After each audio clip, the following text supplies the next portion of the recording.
Bonjour tout le monde, bienvenue sur ma chaîne. Vous venez de recevoir vos grains de kéfir déshydratés.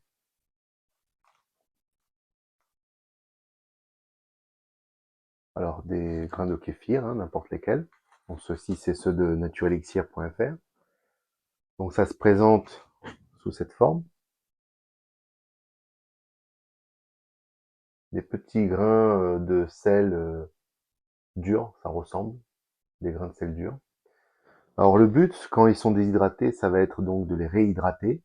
Alors ici, il y a 10 grammes. Dans les sachets qui sont vendus par Naturelixir, c'est des 10 grammes. En fait, il y a un facteur de 1 à 5 entre les déshydratés et les hydratés. Donc 10 grammes de grains de kéfir de fruits déshydratés, ça correspond à peu près à 50 grammes de grains hydratés. C'est-à-dire exactement la quantité de grains nécessaire pour faire à peu près 1 litre de boisson. Donc maintenant, quand ils sont déshydratés, il va falloir les réhydrater dans un premier temps. Donc quand vous avez reçu donc ce sachet, alors vous avez besoin de simplement quelques ingrédients. Donc un bol avec de l'eau. Alors de l'eau non chlorée. Alors il suffit de prendre de l'eau du robinet, la mettre dans le bocal et laisser reposer une demi-heure, 1 heure. Le chlore s'évapore et ensuite vous pourrez mettre vos grains dedans afin qu'ils ne soient pas abîmés par le chlore. Donc un bol d'eau. Ensuite, on va prendre à peu près 50 grammes de sucre. Alors pourquoi 50 grammes et pas 80 ou 10 grammes? En fait, on va mettre autant de sucre que de grains de kéfir, mais de grains de kéfir hydratés. Donc, si 10 grammes déshydratés, ça fait à peu près 50 grammes de grains hydratés, et on va mettre 50 grammes de sucre. Alors, on va le faire ensemble. Donc, je mets les grains de kéfir déshydratés dans le bocal. Voilà.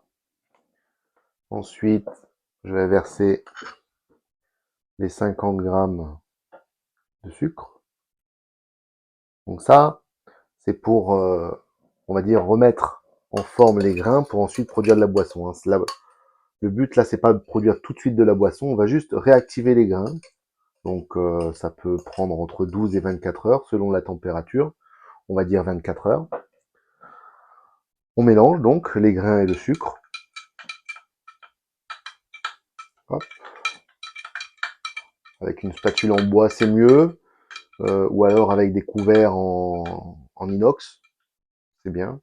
Ensuite, éviter tout ce qui est ustensiles métalliques autres que de l'inox, parce qu'ils peuvent abîmer les grains, le kéfir, en général. Voilà. Donc, à partir de ce moment-là, ça pourrait suffire. Moi, je vous conseille de mettre une petite figue. Pourquoi? Parce que ça va apporter des minéraux au grain. Ça va lui permettre de se remettre plus vite à produire.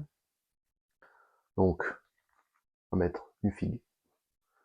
Et surtout, ça va aussi permettre de voir la figue remonter.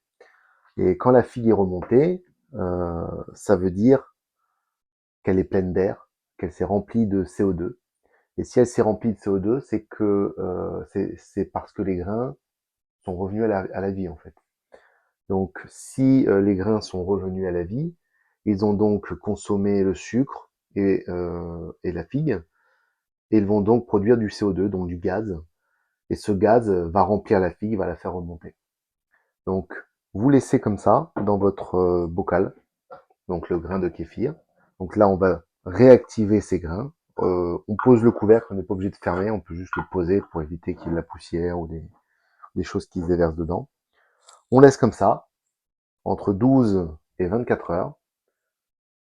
Voilà. Et on revient dans quelques instants pour voir le résultat. Ici, on a une boisson qui a été faite à base de citron et de figue. Donc je vais vous faire une vidéo sur les recettes. Donc ça c'est la recette traditionnelle de base, hein, citron figue. Donc vous voyez les grains de kéfir ici, avec les bulles qui remontent. Là, si on bouge un peu, on devrait voir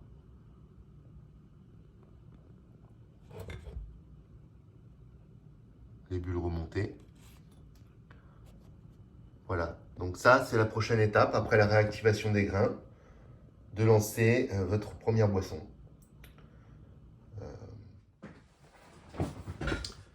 Voilà, nous voilà de retour, donc ça fait 24 heures maintenant qu'on a lancé notre réactivation des grains. Donc vous pouvez le constater, c'est le même bol. Donc je l'ai laissé ici au bureau là toute la nuit, donc ouais, ça fait 20 heures à peu près que c'est là. Donc la pièce n'est pas particulièrement chaude, mais sachez qu'il faut quand même une pièce qui soit pas trop froide, de préférence au-dessus de 18 degrés quand même, 18-19, ça reste température minimale pour avoir une réactivation optimale. Bon, si c'est plus, tant mieux. Ça peut qu'augmenter la prolifération des levures. Donc, comme vous le voyez, il y a des bulles qui sont montées, la figue, et quand on tapote un peu, on voit les bulles remonter à la surface. Donc c'est bon signe, ça veut dire que les grains sont bien réactivés. Donc là, à ce moment-là, à ce niveau-là, les grains sont prêts pour une première fournée, j'ai envie de dire. On enlève la figue, on vide l'eau. On rince pas les grains. C'est pas quelque chose que je vous conseille. Ne rincez pas les grains, c'est-à-dire videz l'eau. Et puis ensuite, recommencer directement une production de boisson sans laver les grains. Donc pour votre première boisson, je vous invite à voir la prochaine vidéo, celle qu'il y aura en lien de celle-ci. Partagez, likez, commentez, abonnez-vous à la chaîne pour d'autres vidéos autour du kéfir de fruits. Et je vous dis merci pour votre attention.